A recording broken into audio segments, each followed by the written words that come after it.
y'all. Welcome to the I Got Something to Say podcast. This will be the premiere episode. And I feel like I've been going around in circles trying to figure out my format for actually creating content. I think we get so used to seeing things one way. Sometimes it's like the most simplest way. That's our own way. We won't really do. So it's not like I'm not familiar with the podcast realm. I just have never created a podcast. Well, let me take that back. I tried to, but I wasn't the one doing like the technical part to put it on Apple Music or however you put it. So sometimes all those things can seem overwhelming.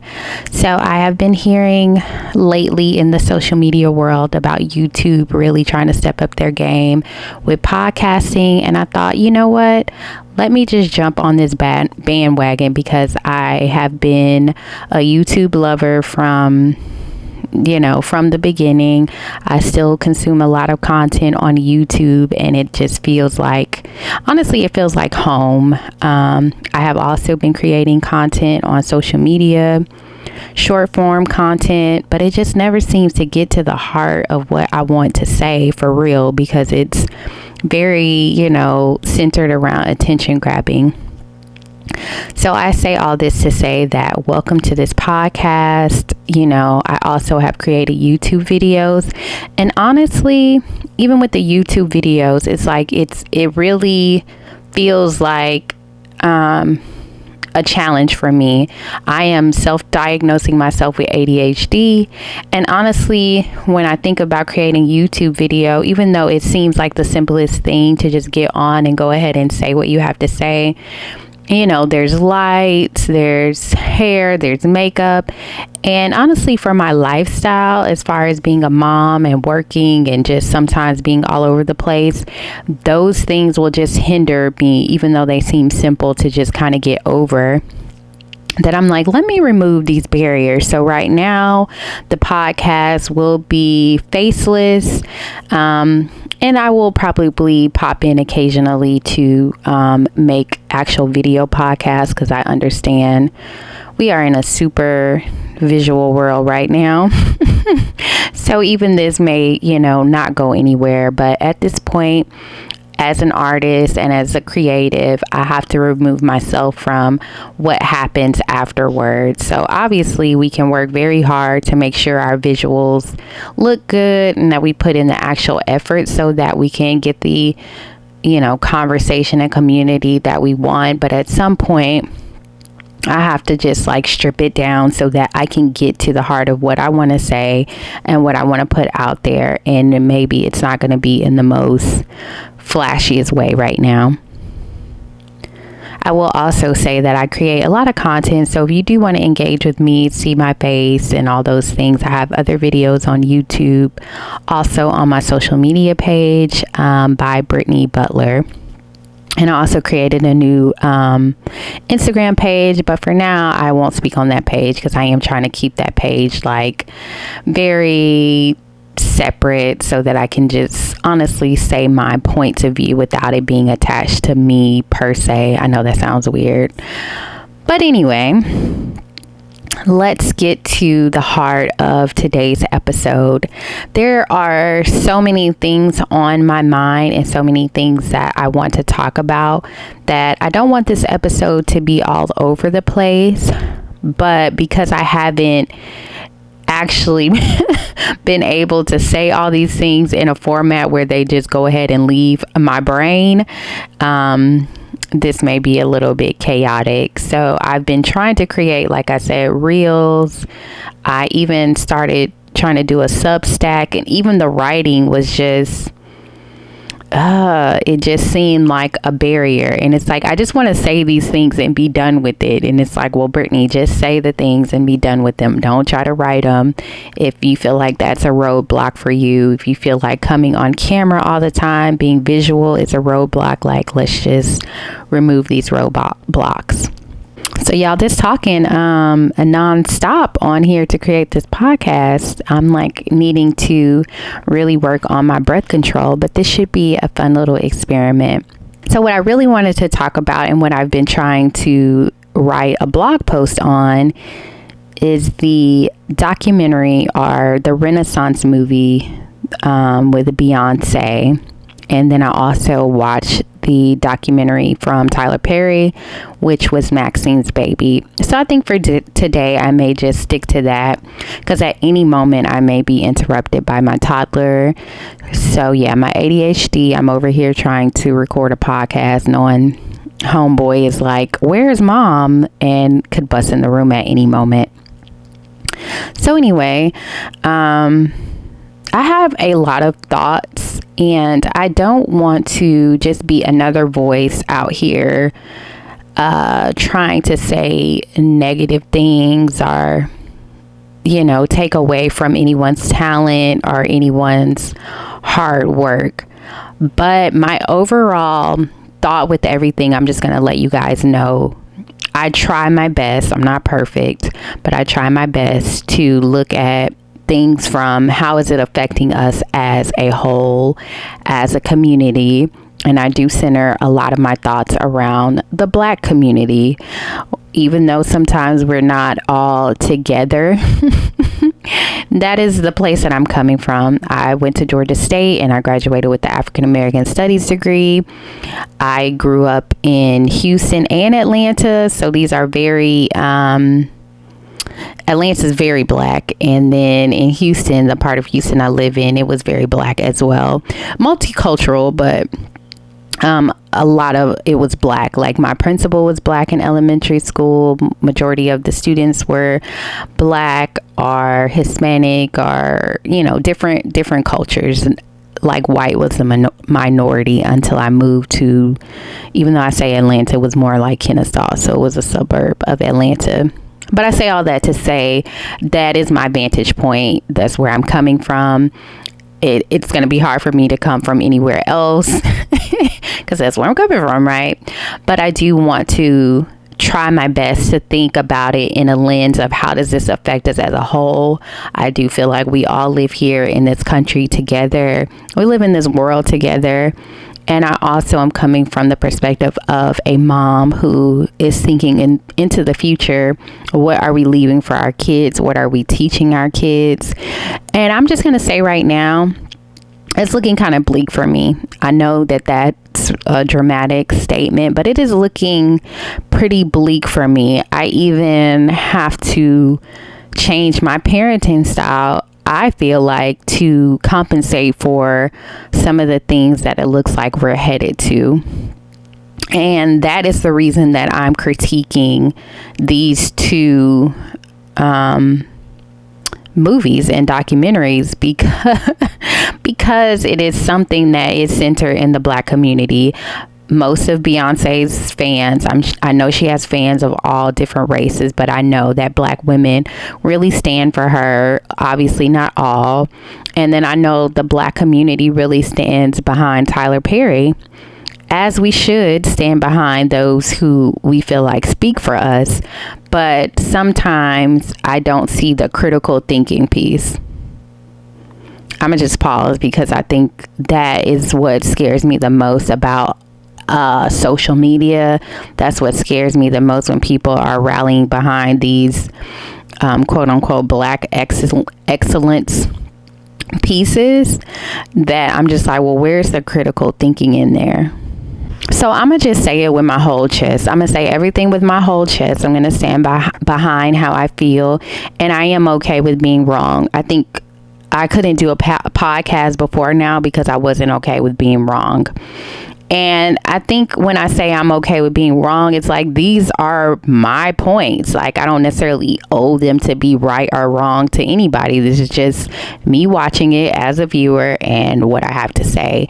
But I think before, that would have bothered me if anyone disagreed with me in the comments, or like, girl, what are you talking about? Like, there's people who are saying a bunch of nonsense, running their mouth all the time. And the people I feel like who have a lot of sense are so worried and thinking so hard that they don't even ever say anything. So these are my 2 cents.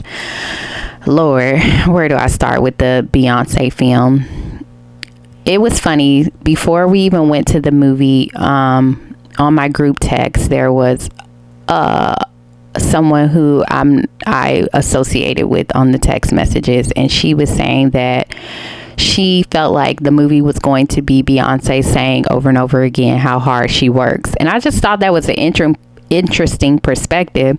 I didn't know one way or the other. I wasn't even thinking about what it was going to be, but it felt interesting that she thought that. And I was like, I've never thought of her that way, that she definitely props up how hard she works. And I was like, oh, that's an interesting take. So go to the film, and actually the person who brought this up, she wasn't able to make it to the film, which is I would have really liked to have that conversation with her afterwards. But anyway, so we watched the movie. It's almost 3 hours, which I'm like, girl, what? Like I'm too old to be at the movies that long. Like I need to be at home curled up in the bed for 3 hours that I can't get back. But anyway, went to the movie. And immediately when we even before the movie ended, several of my friends, we were like, okay, can we have a little bit more behind the scenes? I think only one of my friends didn't actually go to the concert in person. So she enjoyed the fact that it was a lot of it being the concert, understandably. And so maybe that was the point of it. But I think for me, as someone who really likes to watch people's lives, like I don't just watch Beyonce's life, I like to watch what's the show on TV One, Unsung. I'll watch documentaries on people's life, whether they're entertainers or not. Some of my favorite movies are movies about artists, but being able to see their life outside of what they do on stage. So this is where this critique is coming from, someone who actually watches a lot of this type of, I don't know, entertainment or genre, or whatever you want to call it. So we're immediately like, okay, well, can you give us a little bit more behind the scenes? It was mostly the concert. Fine. So then we leave. We talk about that again, but we didn't get to have a long conversation because it started raining. So we all went to our cars. But even, I want to say that night, or definitely that morning, I pulled out my phone and started writing notes about the movie, because there were things that were just not leaving my mind. It wasn't like I just watched it and I was just like going on with it. It was something about it that was causing me to continue to have things to say about the movie. And so I'm like, let me just write this out. Maybe I'll do something with this. Maybe I won't. And like I said earlier, I tried to write the blog post and I just couldn't finish it. So anyway, here we are. And now I'm acting like Beyonce, like, get to the point, girl. So my first point was that she kept talking about how hard she works, but then she would never tell us. She just kept saying, y'all don't know how hard I work. Y'all don't know how hard I work.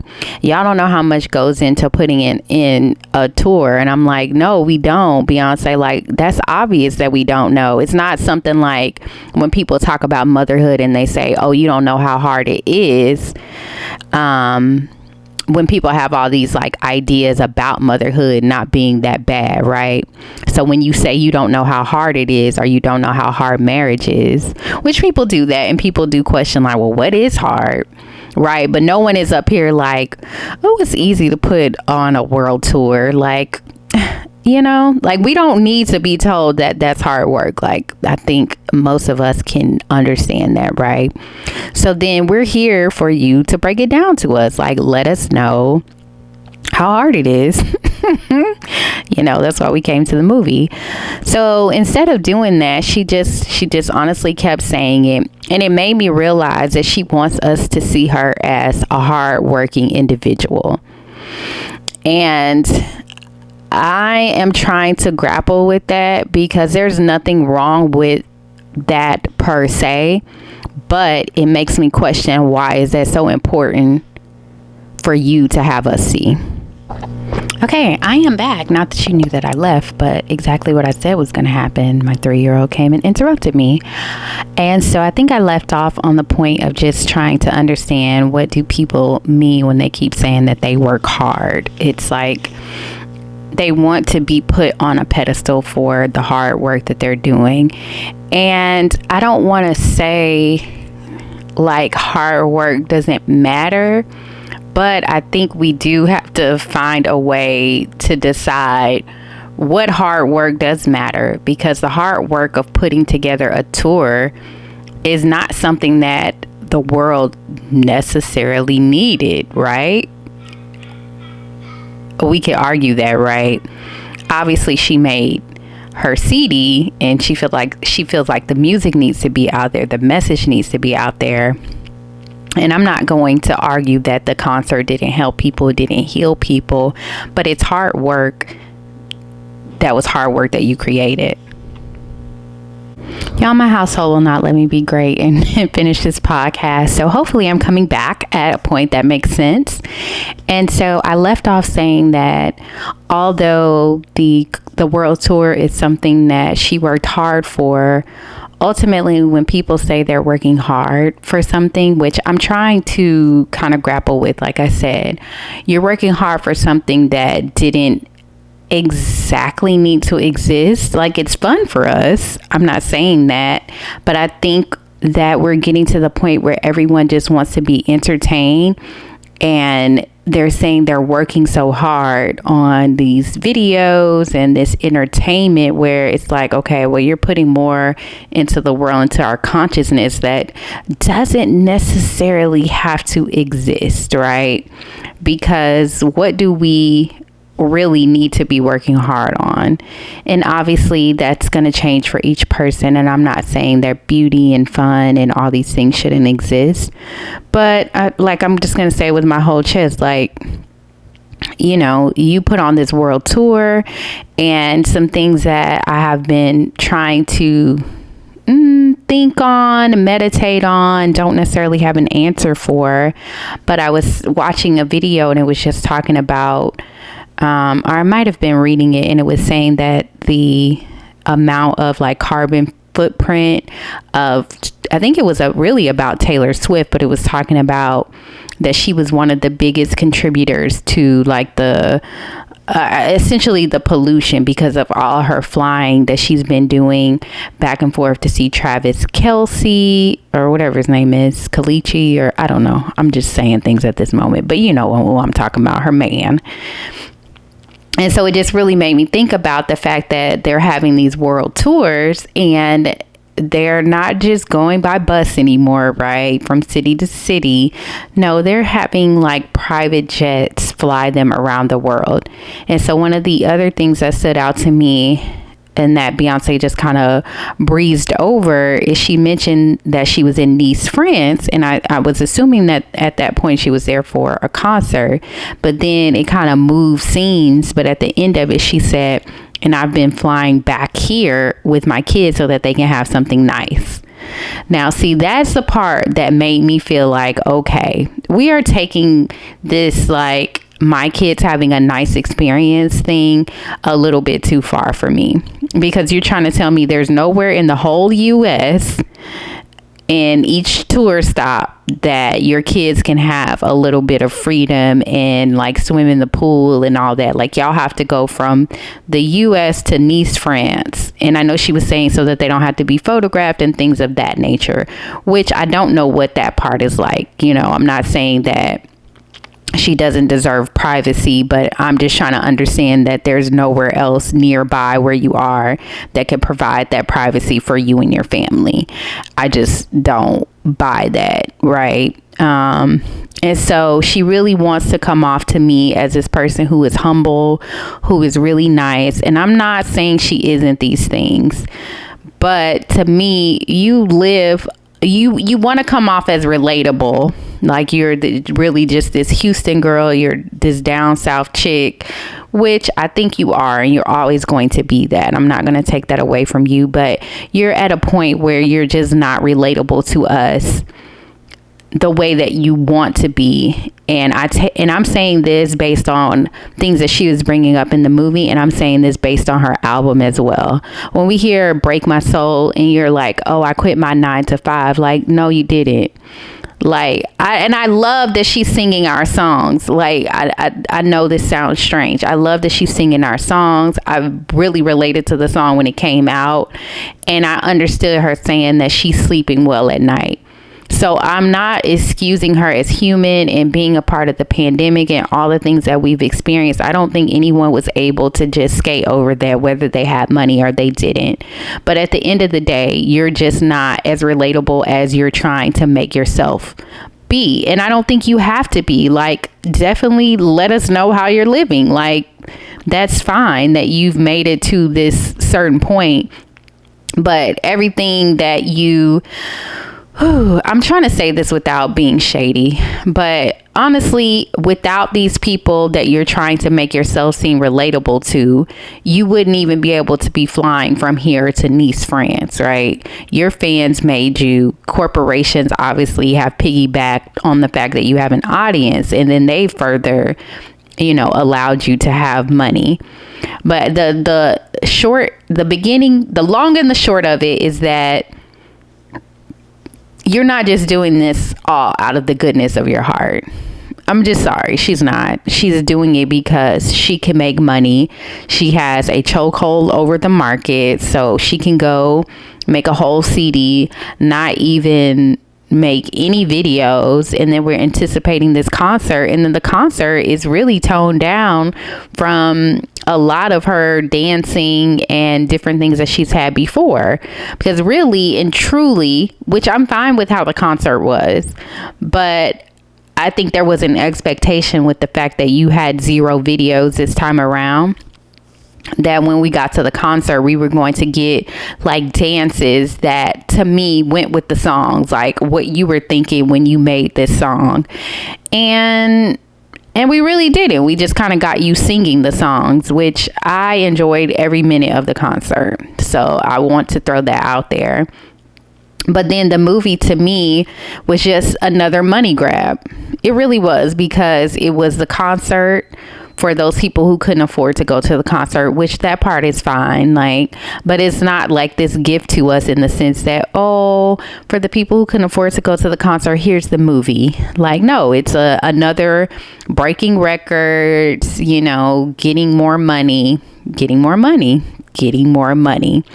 And I'm not going to speak too much or really at all on the Israel thing, because that was a whole nother piece to it. But I do want to say that my response to the Israel thing and Beyonce is that people want to give entertainers like a pass and saying they don't have to be political.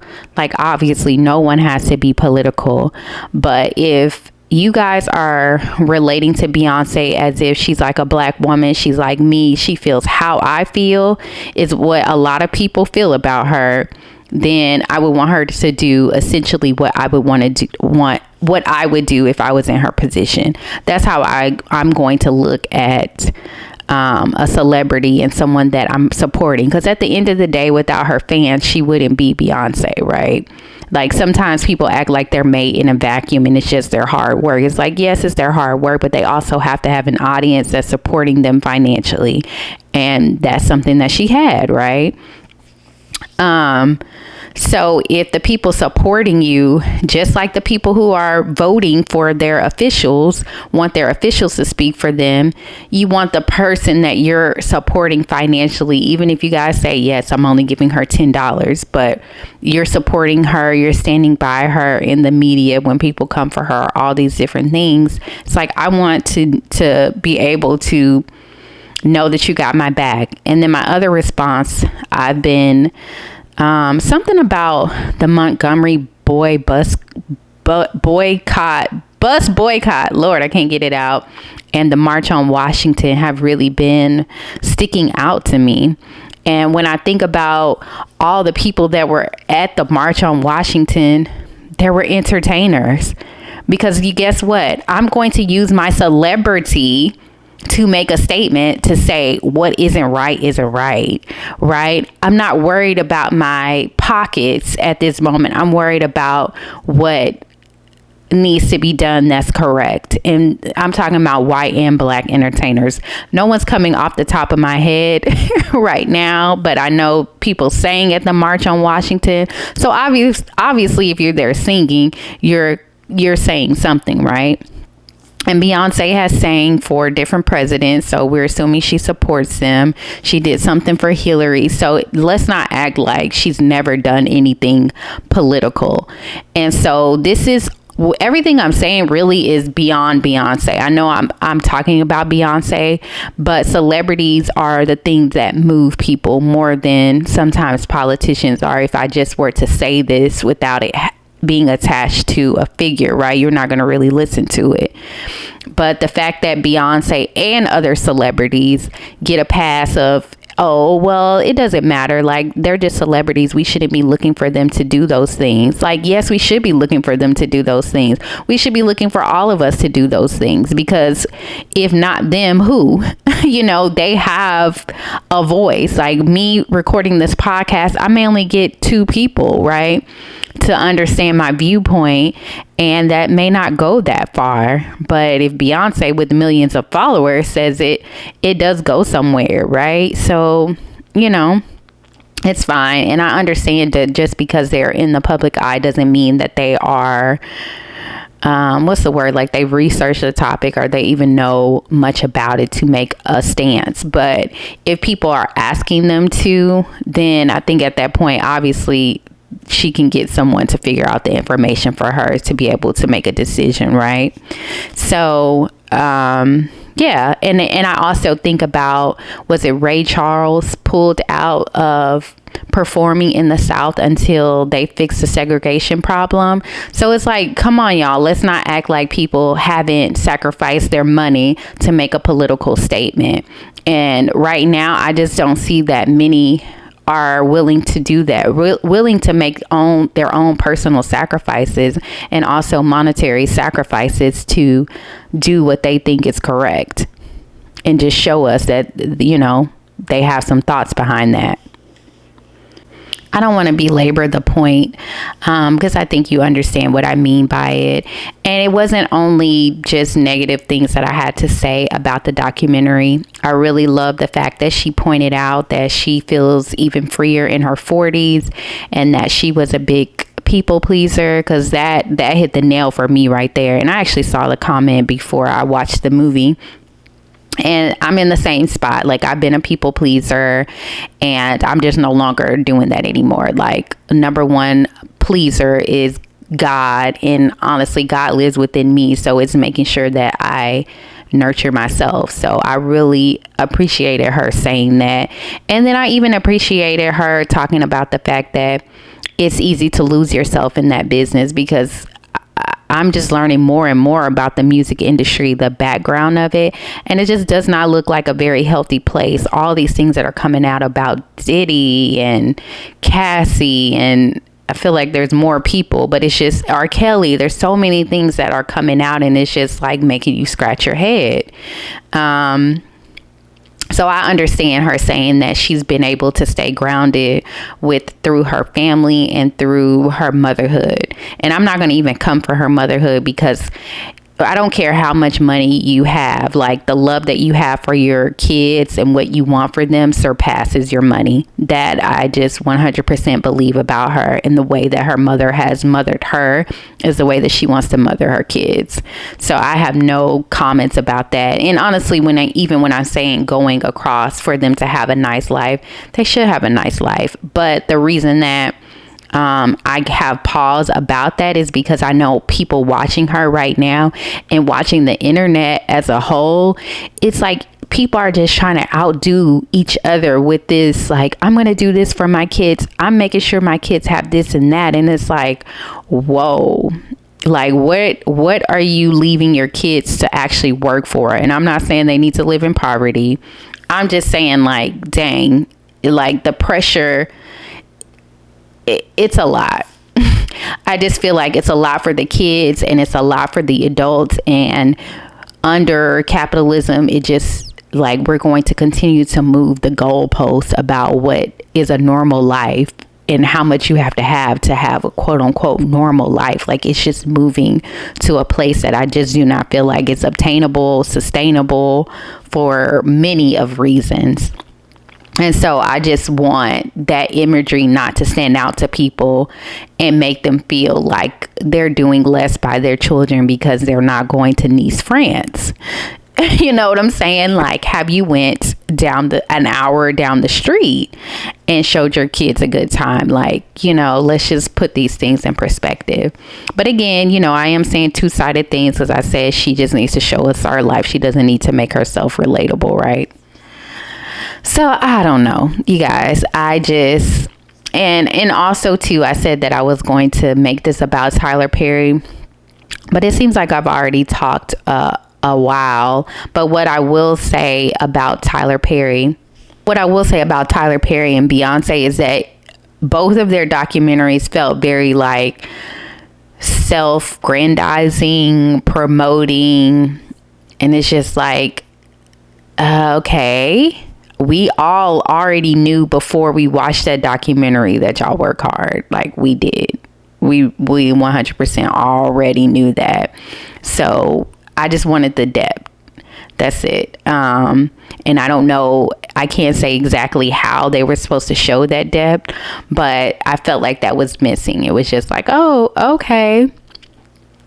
And the last thing I will say about Beyonce, and I'm gonna just say it with my whole chest, because y'all probably like, girl, what? But I just feel, honestly, I'm starting to feel like some of it is disingenuine. And I don't know her. I probably will never know her. I'll probably never have a conversation with her.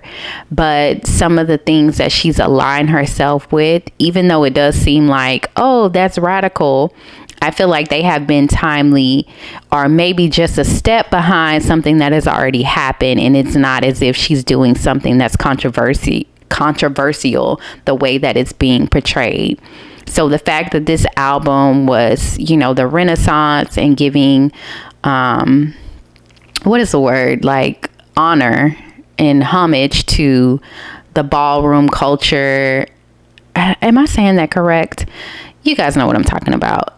I just feel like if she would have did that prior to that show that came out, and I needed to do my research before that, because now I can't even think of the name of the show, but standing behind the LGBTQ plus community, even though it does seem like a little bit, it also feels like, well, that's what's going on right now. So she's not necessarily doing anything that no one else is doing. Is very much in our world, in our sphere right now, to stand behind those rights. So I've found it very strange that her uncle was also a seamstress for Destiny's Child. And this whole time that we've been hearing about Beyonce was always my mom, my mom, my mom, my mom.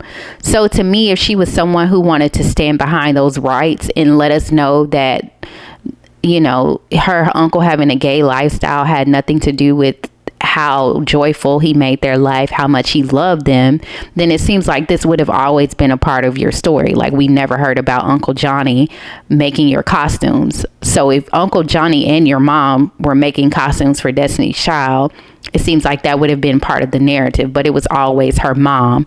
And it sounds like her uncle, I don't really know the timing of when he passed away. Like, was she already Destiny's Child that we knew, or was this just when they were like on the up and coming scene? But either way, if he's a part of your story and you feeling like he should have been able to live his full life, why are we just now hearing about that?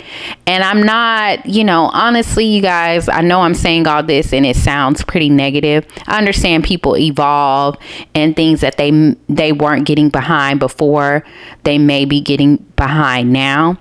But to me, if you're getting behind it now and it's associated with money, I do honestly question that, because to me, she wasn't going to lose. I don't think she's lost any fans because of her Renaissance album. And I could be wrong, and it's not like I polled anybody, but anyone who was rocking with her before Renaissance is rocking with her after Renaissance. But if she would have been talking about this when she first did her solo project, maybe people would have given her a side eye and a pause. So I feel like she has been super calculated, and I know people think that's a good thing. Like, yeah, you got to be calculated because of your money. it's like, is everything about our money? Like, what are we actually standing on? What are the principles that we're standing on that don't just involve, oh, I got to get my bag? Like, okay, well, what about everybody else? You know, what about everybody else? What about the world as a whole? What about the future? Like, yes, you secured the future for your kids, and so maybe you're good, right? I don't know. I just feel like I'm a person who's thinking beyond just my kids, because my kids have to exist in the world with other kids that are growing up as well. They're not going to be able to just live in a bubble and be insulated by money. And because her kids may be able to be insulated by money, they're also insulated by money. It's just like whatever. And so I just want the audience to start questioning these people, start critically thinking about the things that you're viewing and not just taking them for face value. It doesn't mean that you're just trying to uncover all this negative and drama all the time, every time you watch something, but just really sitting with it and like, are these values that I want to live by and principles that I want to live by and someone that I want to support ultimately, right? Because by supporting her and her ideas, they continue to live on and your actual values may not live on. So for me personally, I'm just trying my best to do a better job and not being someone who says these are my values, but not actually living by them. We did an exercise at work and it really opened my eyes to how we can say like hard work is one of our values, or, you know, education is one of our values. And then when you go to the bracket of saying, okay, well, how do they show up in your life? Then you're like, oh, wait a minute, pause. I really don't do anything that, you know, goes with that value. Like I might be slacking at work. Like, okay, well, do you think hard work is one of your values? Do you really even want it to be one of your values, you know? And that's for a whole nother podcast. But I think I'm just going to end the first one here. I'm pretty certain you guys can still comment on this. So please let me know how you feel about it. I don't want this to be a community where we're just arguing, because that's not what it's about. But if you do have some actual critical feedback and thoughts behind what I'm saying, I would love to hear those. I'm not someone who feels like everyone has to agree with me, but if you're disagreeing, like, let's just not make it petty. Because I mean, I honestly, I'm not a petty person. I don't want to get into a petty space. So anyway, we'll end it there. I hope you guys enjoyed this first episode, and I'm actually looking forward to this. I think this was a great medium if my family would allow me to finish recording without stopping, to start some of these conversations, and I can stop, you know, boring my friends and my family with these conversations that they're just like, girl, I was not looking at all that when I watched it, but you know, you go off. So hopefully this will be my platform of choice, and I look forward to us growing in love, and I will talk to you guys later. And just know that I will also be talking about my journey on chasing joy. And just know that while we may not always be in a space of joy, we are continuing to figure out ways to practice joy, to let it into our world. And I'm just hoping that we can go on this journey together. So I will see you guys on the next episode.